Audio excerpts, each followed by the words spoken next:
41টা polling স্টেশনে কদিন আগে আমরা ভোট নিয়েছি। তো হিসাব করতে 17 তারিখ কাউন্টিং এর ব্যবস্থা খুব কাউন্টিং হওয়ার কথা। আজকে 16 তারিখ আমরা আমাদের যে কাউন্টিং নিয়ে যে প্রস্তুতি মানে চূড়ান্ত প্রস্তুতি আছে এটার ব্যাপারে আপনাদের মাধ্যমে জানানোর জন্য যে এখানে আমরা শান্তিপূর্ণ কাউন্টিং করার জন্য আমাদের এখানে কী বলে প্যারামিলিটারি ফোর্স, এরপরে টিএসআর এবং স্টেট পুলিশ মোতায়েন থাকবে, যাতে কোনো ধরনের ইয়ে না হয়, মারপিট না হয় বা কোনো ধরনের ঝামেলা না হয়, এটাকে ইয়ে করার জন্য।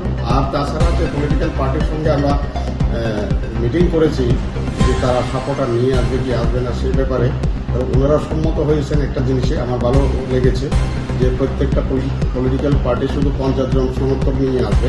তারা ওইখানে ম্যানেজেও আমরা লিখেছি এই ব্যাপারটা, আমরা পলিটিক্যাল পার্টিকে এই ব্যাপারে খুব সাধুবাদ জানিয়েছি আমরা, যাতে গতবারের যে 2000 কেসের যে ঘটনা এখানে হয়েছিল শান্তিবাজারের বিভিন্ন জায়গাতে রাস্তার আশেপাশে অনেকগুলি সম্পত্তি তারা ইয়ে করেছিল, মানে নষ্ট করেছিল।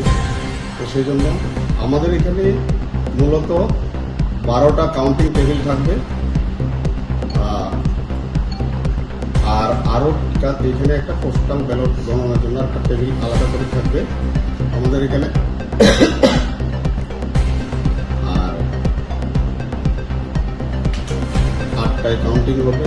8টার আগে যদি কোনো পোস্টাল ব্যালট যদি আরও টেবিলে কাউন্টিংয়ের আগে যদি চলে আসে, আমরা কাউন্টিং করবো এবং 8টার পরে আমরা এন্টারটেইন করবো না। এ যাবৎ আমাদের কাছে 264টি পোস্টাল ব্যালট আমাদের পোস্টাল ব্যালট কাস্ট হয়েছে। 7টা এখনো পর্যন্ত পৌঁছেনি, এগুলি পোস্ট অফিসের মাধ্যমে সম্ভবত রাস্তাতে আছে। এগুলি যদি আরও নির্দিষ্ট টাইমে সরকারের সিদ্ধান্ত অনুযায়ী যে নির্বাচনের টাইমের আগে যদি আয়া পড়ে তাহলে আমরা এগুলি কাউন্টিংয়ের আওতায় আনবো, যদি পরে আসে তাহলে কাউন্টিংয়ের আওতায় আসবে না। আশা করি আমরা যেসব ব্যবস্থা করেছি এখানে আমরা আরকেগঞ্জ স্কুলে আমরা তীব্রতাকে জায়গা দিয়েছি, ওইখানে তাদের সম্পর্ক নিয়ে থাকার জন্য, এবং এদিকে পুরান মোটর স্ট্যান্ডে বিজেপিতে থাকার জন্য জমায়েত হওয়ার জন্য আমরা দিয়েছি, জায়গা করে দিয়েছি। এবং কলেজের দিকে আরও অন্যান্য পলিটিক্যাল পার্টি কলেজের শান্তিবাজার ডিগ্রি কলেজের দিকে মাঠে আমরা তাদেরকে অবস্থানের জন্য আমরা অনুমোদন দিয়েছি। আশা করি ইলেকশন শান্তিপূর্ণ হবে।